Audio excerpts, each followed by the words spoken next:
Hi guys, in this video I want to talk about what it's like to write a book that has been banned, or in the case of the book Pull Out, Men, Modern Life, and Mutiny, partially banned. Now Pull Out has not had a full, complete ban across the United States. It has had a partial ban from certain parts of the United States. It has been banned from several libraries. It has been advertising for the book Pull Out, Men, Modern Life, and Mutiny. It has been banned from Facebook, from Twitter. So it's, again, not a complete total ban, like you're not allowed to get the book anywhere, but it has been heavily restricted. And so when you look at a book that's banned or partially banned, you ask the question, why? Why ban this book? And when you ban a book for children, there can be many reasons, but when you ban a book for adults, it's usually for just one reason. And that reason is that you are worried that the content of whatever it is that you're banning could be so upsetting or so incendiary to society that it would make society in some way unable to function.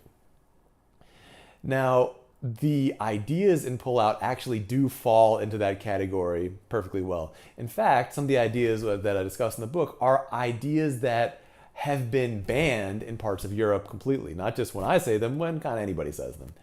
So as an example, one of the things that I talk about in Pull Out is the importance of paternity testing. In the United States, if you don't get a paternity test within the first 18 months or so, depending on the state, and later on you find out that you're raising somebody else's kid, you are required to continue to pay child support until the child is 18. So if the child is 5, you realize it's somebody else's kid, this kid is a product of a fraud done against you. Even in that case, if you haven't gotten a paternity test in that short time window, you have to keep paying child support for someone else's kid. Now, in France, at-will paternity testing has been banned. So the very thing that I'm talking about in Pull Out, it's already been banned in France. There's a ban in progress in other European countries. And what that ban means, the justification for that ban, is that if you allowed that level of paternity testing, which now, with things like 23andMe and whatnot, has become easier and easier and easier. If you allow that level of paternity testing, a lot of fathers will find out that they've been tricked, they've been duped, and thus turn their backs on, this group of people that's pretending to be their family, but is in fact just a couple of people who are not their family in any possible way whatsoever. You have one person that lied and one person that is just genetically unrelated to you. It's not really a family, it's just like two people or whatever number of people that have no relationship to you whatsoever. And France is worried that if a large number of men discovered this, then they would stop supporting their, so-called families, and the result would be mass social chaos. And my guess is they're right, that the result would be mass social chaos. And I believe the same thing would happen if that was done in the United States, if that was done in England, Germany, wherever it was done. That's a type of thing that could cause a certain amount of social chaos. And I think that's good. Sometimes social chaos is the right thing. Sometimes it's not right to expect people to go along with a crime, a violation that is being done to them.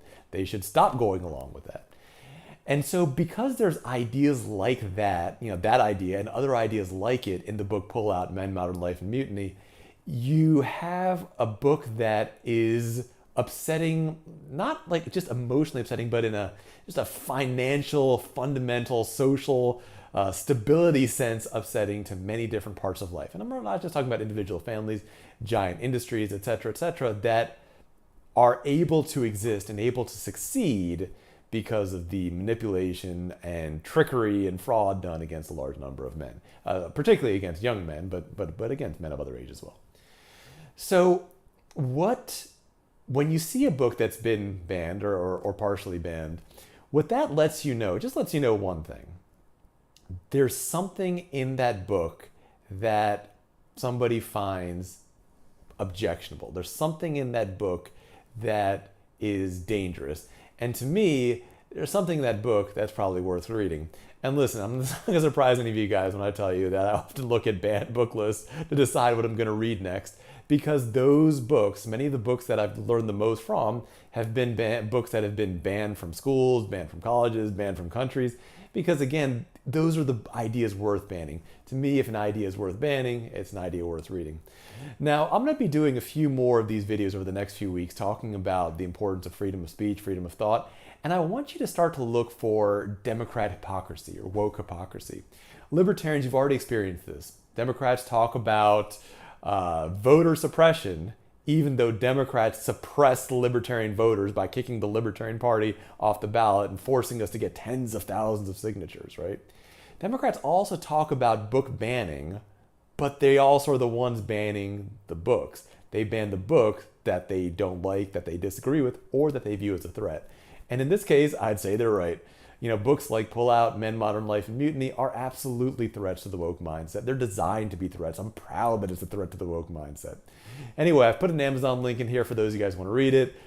Depending on your state, it might be available at libraries. In my state, it isn't, but in other states, it might be. All right, guys, thanks for listening. See you guys next time.